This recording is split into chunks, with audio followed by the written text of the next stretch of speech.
Hi there, it's that time again for Q&A Wednesday where I answer your questions. Kind of got a lot up in the background there, so kind of focus it down just a little bit. I'm all comfy on my couch. It's that time of year. I literally just want to like snuggle up and be comfy and watch movies and drink hot cider. That's just how I'm feeling right now. But you know, I know I talk about this topic a lot, and I'm bringing it back just because I have a lot of people ask me questions. Hello, Sheree. About how many calories they should be eating. And, you know, I'm going to talk about why I think that's the wrong question. But we will hit that as to what's important, how much you should be getting. And what I think is really, really unfortunate, because I'm a product of the 70s, is that the government has got us so confused as to really how nutrients work. And, you know, the tables and the graphs and the garbage that they give us, it's so inaccurate. And I'm not sure exactly how that came about, although I do think that has to do with big food industry paying off some people and, you know, a lot of garbage going on. But, you know, that's really what it's about. If you go through the grocery stores, you find that a lot of the food is by some really big food manufacturers. So we're going to talk about what I think about that because, of course, I have an opinion. Now, I don't just have an opinion just because I have an opinion. You guys, I do a ton of research. You know, when somebody asks me a question that I cannot answer, my response is, I don't know, but let me find out. I'm also the weirdo that likes to listen to lectures when I drive and sometimes even when I lift. I can't help it. I find learning this information fascinating. I've told people I want to be as smart as a doctor, but I don't want to be a doctor because unfortunately doctors really are all about solving the symptoms and not, you know, having solutions to the actual problem. So let's talk about how many calories is important. Now, you know, yes, calories, for those of you that, we've kind of been ingrained on calories, which I find really silly because I think it's the wrong focus. There is a little bit of truth to calories in, calories out, but not enough to be the sole information that we should be looking for. You know, fortunately, they're starting to put more of the macro information on our labels. I know that our government has changed that, but I don't believe it's enough personally, but, you know, at least it's a step in the right direction. But, you know, there's a little bit of truth to calories in, calories out, but I think we're really missing the big picture here. I think we're missing the biggest part, which is that calories are not as important as how our body works with the food. So I just watched a lecture yesterday, a really good one called Calories versus Hormones. Which is more important? And if you look at how your body treats each of the macronutrients, your body's completely run by hormones. Hormones are how your body sends messages throughout the body. So for instance, you know, when you eat something that's very high in sugar and it turns to, you know, gets to your bloodstream really fast, so your blood sugar raises super high, it can be toxic. So your body releases insulin, which you've all heard about. That's a pretty big, you know, word that we all have heard, especially recently, to collect that extra sugar before it does damage, and it shuttles it to the storage unit of our body, which is fat cells. So, you know, there's a lot going on in there. Our bodies are smart, guys. You know what? Our bodies were designed to survive. And you don't really have a whole lot of control over how it responds to things. You have control over what you put in your body. So you kind of have control over that, but most of us, you know, have this delusional idea that, you know, especially if we're young, that we can eat whatever the heck we want. It's not going to make a difference. But I fully believe that, you know, what we did as kids can create toxic adults, because sometimes we don't even know what those issues become because we've had, you know, 20, 30, 40 years worth of eating processed food and garbage. And it only starts to show symptoms as we get older and our bodies are so overwhelmed and it doesn't know what to do with these toxins anymore. You know, so somebody that's had a diet for the majority of their life of processed food, fast food, and high sugar, and then all of a sudden in their 40s and 50s are finding out they have heart disease and diabetes. They started that a long time ago. They started that as children when, you know, they were eating breakfast of soda pop and Doritos. But again, we don't think about that because we just think that's a problem that we'll deal with later in our lives. So I know I'm kind of getting a little rambly there, but really it's more about the macronutrients. So let's take a step back because a lot of people have heard about macronutrients. Some people know what those mean. Some people don't. Most of you have heard of the whole diet, if it fits your macros. I roll my eyes only because I think it's a little too broad as to what you're allowed to eat there, because Pop-Tart is a carbohydrate, but it's also a simple sugar, and it also causes problems. So macros do different things. The different foods do different things to your body. Of course, proteins are what build and maintain muscle. And then carbohydrates are an energy source. And of course, on each of these, you have some good options, and then you have some not so great options, some not so healthy options. You cannot put a Pop-Tart and an apple in the same category. They're both carbohydrates, but your body doesn't treat them the same. And we're going to talk a little bit more about that in just a second. And then of course, fats actually help synthesize all of the nutrients and help adjust and run all your hormones. So if you completely cut one of those out, the downside to that is that there's something in your body that's not going to quite work right. Now, I know people say, well, what about keto? I can cut out carbohydrates. I really don't understand, unless you're just doing something really specific short term, there really is no benefit to keto, because unless you're going to do it for the rest of your life, and I actually have some derogatory research on that, which I'm not going to talk about tonight for time, but there's some really downsides. It can actually imprint your DNA that you are starving all the time and actually create obesity. So again, stop cutting out the carbohydrates, cut out the crap, cut out the simple sugars, the processed food.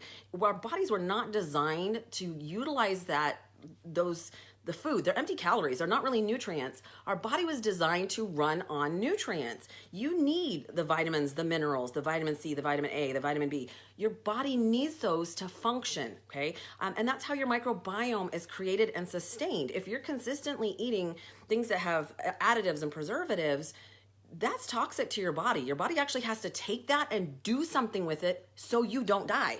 And of course, again, it's gonna store it in your fat cells, because that is your storage unit of the body.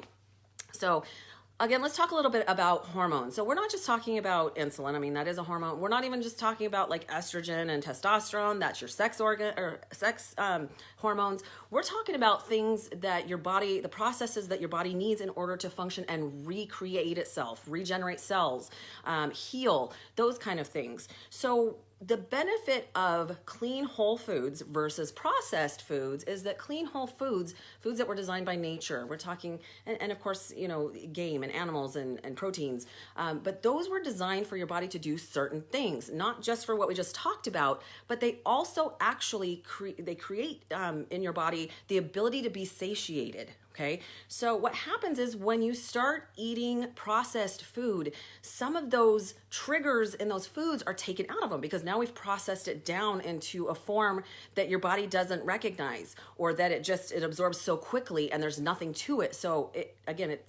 think about it. You go to have a steak and you eat maybe, a 20-ounce steak, which of course is huge. How many of us can finish that before we just literally get so full that we can't eat anymore? Natural whole foods actually has triggers that will tell our bodies, hey, you know what, dude, I'm full. You don't need to eat anymore. That's the full feeling, the okay, I feel good, I feel full.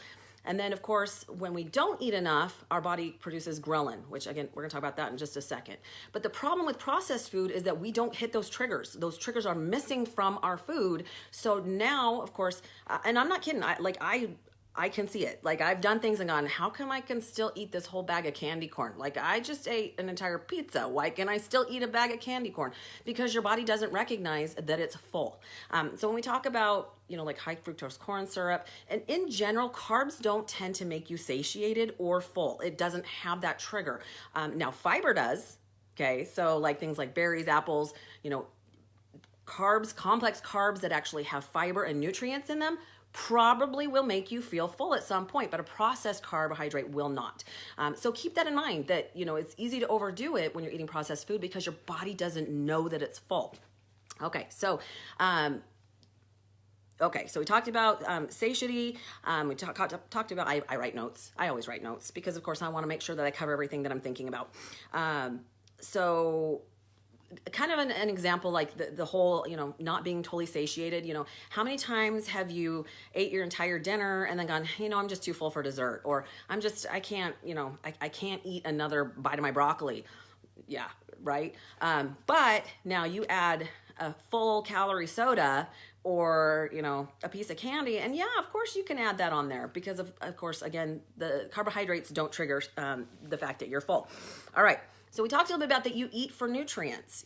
What does your body do with a cupcake, right? Well, it stores it because it is sugar. So, our body knows what to do with each thing. Now, here's the problem.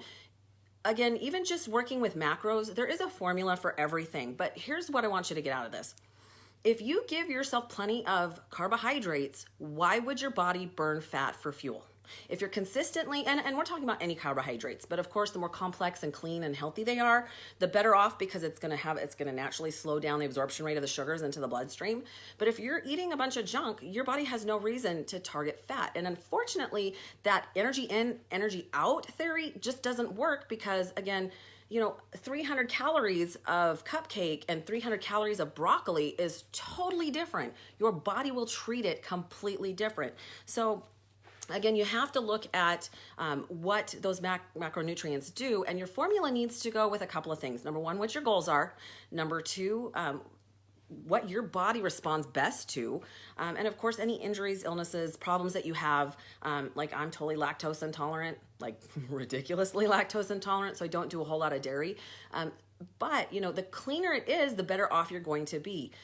Again, just remember what each of those macronutrients does, and your body responds to that hormonally, and that's the results that you get. So when people come to me and they're like, dude, I don't get it. I mean, I'm only eating 1,200 calories. I'm burning like 3,000 calories. I'm like, yes, but you're eating all carbohydrates. And so your body responds to carbohydrates with insulin, right? And insulin is a storage hormone.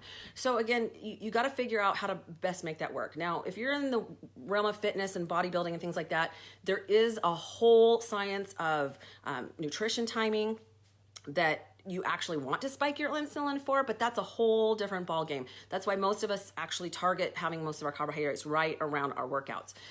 But again, how many calories should you have? Well, number one, you should always have less than you burn, right? Or about the same. But honestly, if you're eating clean, you probably aren't going to be eating even your maintenance calories, because you get full too fast. So learn to listen to your body. That's one of my tips. Okay, so let's talk a little bit about the microbiome. Okay, does that make sense, everybody? Does that make sense as to, yes, you can calorie count. I use MyFitnessPal with my clients, more for a learning experience, until they can understand how to avoid sugar, because honestly, that's the best way to track it, because sugar's in everything, guys. Sugar's in almost everything processed. So they can really learn from that. So I do utilize it to an extent, but not in the way that most people think. Okay, so let's talk about gut health. I'm really big on learning. I really do find it fascinating that we just don't understand how we've become such an obese nation, and how we have all these big issues: obesity, heart disease, diabetes. And really, it stems from the fact that we're destroying our gut health by eating a bunch of garbage. Processed food causes inflammation and digestive issues. So if you're consistently, gut health, it's the end all be all, guys. You have a second brain. It's not just up here. Your gut is your second brain. The food that you eat can either cause health or it can cause disease, right? And you're one or the other, guys. Now, I'm not saying that you can't ever have, the one. I love chocolate, guys. I do. And I'm not saying I don't ever eat it, but I don't eat processed food on a consistent basis. And when I do, guys, it makes me feel like absolute garbage at this point, because I eat so clean. My body needs the nutrients. So if I'm not giving it what it needs, it responds real quick. But for those that have a lot of issues, and there are some pretty intense issues now, stemming from how many decades now of eating garbage, now that, we're so used to it. Because as a kid, I remember before we even had a microwave, I remember when we put TV dinners in the oven. Not that they were any better back then, but now, the healthy food you throw in the microwave, right? Lean cuisine. You guys, that stuff is garbage. It doesn't taste good. It's full of sodium, and it's still a processed food. So now we're reaping all of these consequences of eating all this garbage and wondering what the heck happened.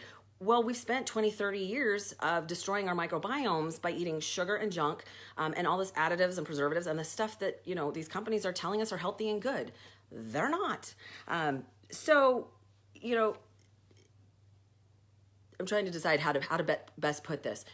So if you cause disease by what you've eaten, you can also heal disease by what you eat. Now, is that going to happen overnight? Well, if you've spent 3 decades and now you're in your mid-40s and you have adult onset type 2 diabetes, you can't change that overnight. You really have to You can't just take a pill. Guys, taking a pill is covering the symptom and not the problem. It's kind of like, beating something with a hammer, but the hammer isn't solving anything. You actually need to take your thumb out of there because it's in the way. You got to go to the basics, to the root of the problem and fix the problem, which is what you are putting in your body. So, for those that have type 2 diabetes, there is a way to heal that and correct that, but you have to stop eating the garbage, right? And yeah, it sucks, but do you want to live a quality, healthy life, or do you want to feel like crap for the next till you die? Doesn't sound good to me. So you've got to work on that, and you've got to be patient with yourself. So like I said, a lot of situations can be reversed or at least improved to a really great degree. A lot of us don't even know. We have leaky gut syndrome. We have Crohn's disease. We have irritable bowel syndrome. Where did it come from? Well, our microbiome is freaking out because we're just eating things that don't belong in our bodies.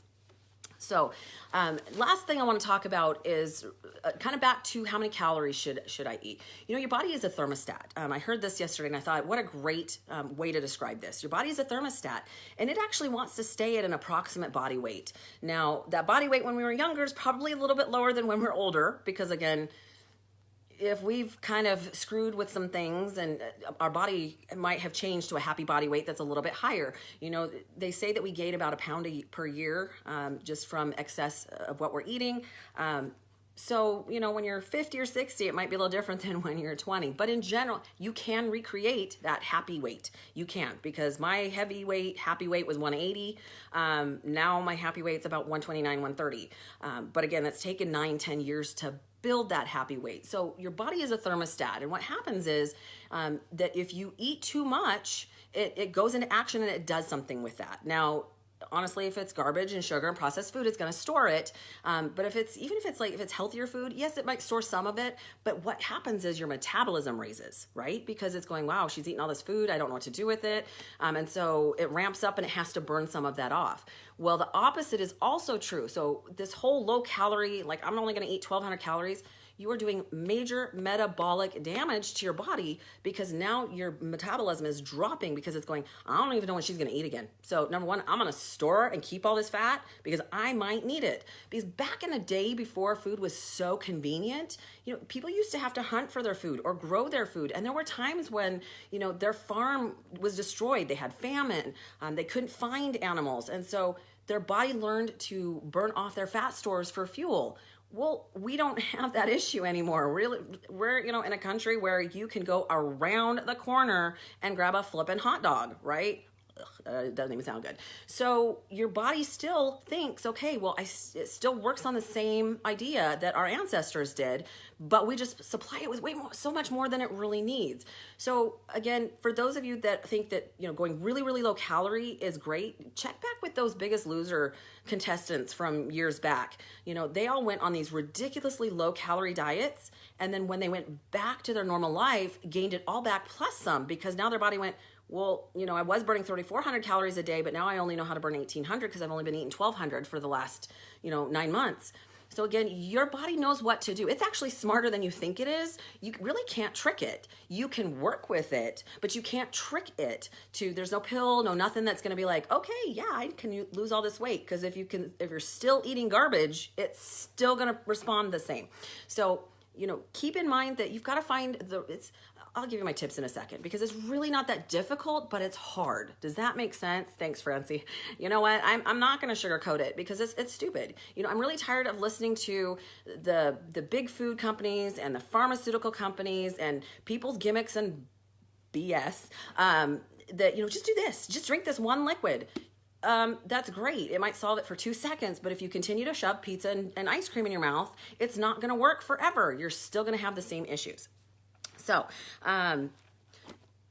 so if you are eating at a deficit on a regular basis, I do put a lot of my clients on a small deficit because I want their body to burn off their excess fat. And it's usually higher in fat and lower in carbs. But, again, it depends on the person and how their body works. But I do actually have my people eat a free meal per week. I find it really important that if you're always at a deficit, that once in a while, both for mental and physical issues, you need to have a free meal. Now, free meal and a cheat meal are are two totally different things. If you've listened to me before, a cheat meal is a free-for-all, probably not your best option. You're gonna feel like crap. A free meal is just something above and beyond your regular macros and calories and food for the day, and it allows you to eat stuff that you still love. You know, if you want a pizza, have 3 pieces of pizza and a salad. That's completely reasonable. Not the entire pizza and then a carton of ice cream and, you know, a pitcher of margaritas. That's getting a little ridiculous. Now, once a year, Thanksgiving, that's my cheat day. I'm gonna eat whatever I want, but I eat really, really clean up until that day. And I honestly don't eat as much as I think I can. So I carb coma before I can do that. But in order to keep your metabolism high, you know, having a free meal and going above and beyond those calories once in a while actually gives you major benefits. Like I said, both physiological benefits and psychological benefits. So I find it necessary that you should do that once in a while. So tips for tonight, and then I'll get out of your face, guys. Number one, learn to listen to your body. You know, we're so focused on, well, this celebrity does this, and that celebrity does that. Guys, they can afford somebody to come cook for them. They can afford to spend all day at the gym. You know, that's what they do for a living. You know, they don't have to work a 9-to-5 job and then come home to 5 kids. And then, you know, it's a little different for us. So learn to listen to what your body needs and be really careful. Yeah, there might be some habits that you have to overcome, but stop worrying about like what's wrong and what's right. You got to figure that out for you. That's super important. The other thing is the more natural foods you can eat, the better off you're going to be. And natural, I mean, I once heard somebody say, you know, if you can't kill it or grow it, you probably shouldn't be putting it in your face. And I'm going to say, if you can't pronounce it, you probably shouldn't be eating it either. The more that you can eat true to the way that our bodies were designed, the better you will feel, the better your microbiome, the better immunity to all the, you know, guys, I don't ever get sick. I haven't been like sick in several years. Like I just don't get sick. My immune system is incredible because again, I don't eat a lot of garbage all the time. Again, balance. I still eat some goodies here and there. If I go to Vegas, I definitely drink, but I don't do that on a daily or weekly basis. So, you know, my immune system is absolutely incredible. I've really been surprised how little I do get sick because my body can fight it off. My microbiome is so healthy that I can handle, you know, a lot of the germs and things that come my way. So, you know, keep that in mind that, you know, this is about living a healthy lifestyle. And again, it's not about sacrifice. It's not about cutting everything out that you love. It's just about making good choices overall. Yes, I'm down to a point where I really do have to make sure that I'm a little bit more on because of where I'm at in my body fat percentage. But I know how to do this. I've been doing this for, you know, 9 years now. You know, my heaviest was 210. My lowest was 110. That's probably a little too low at this point. But I'm okay with it. Like I've got it. I'm fascinated that I know exactly what to do to manipulate my body to do what it needs. And I don't do it in any form to like make myself sick or unhealthy. I do it because I can, and I can still do it in a healthy way. Does that make sense? Okay, so hopefully that gives you enough information. So how many calories should you be eating? The right amount of healthy calories that help you to be high immune system and feel good and have energy and do what you need to do, right? Now, if you want to know exactly for you, that's something we're gonna have to talk about one-on-one because of course everybody's different and I don't cookie cutter anything. So hopefully that answers your questions. Now, of course, I get my best ideas from you guys. So if you have any ideas, if you have a question, please, you know, leave a message below or you can direct message me. I love to answer your questions because I find it really interesting that we're still covering the same topics over and over again, which means there's still a lot of myths and information out there. And you know, I'm going to straight shoot it because there's no benefit to giving you stupid information. You know, and I'm going to tell you I don't know, but I'll figure it out, right? So have an incredible week, you guys. Thanks for tuning in, and we'll see you next Wednesday. Again, have a great one, and happy fall. Bye now.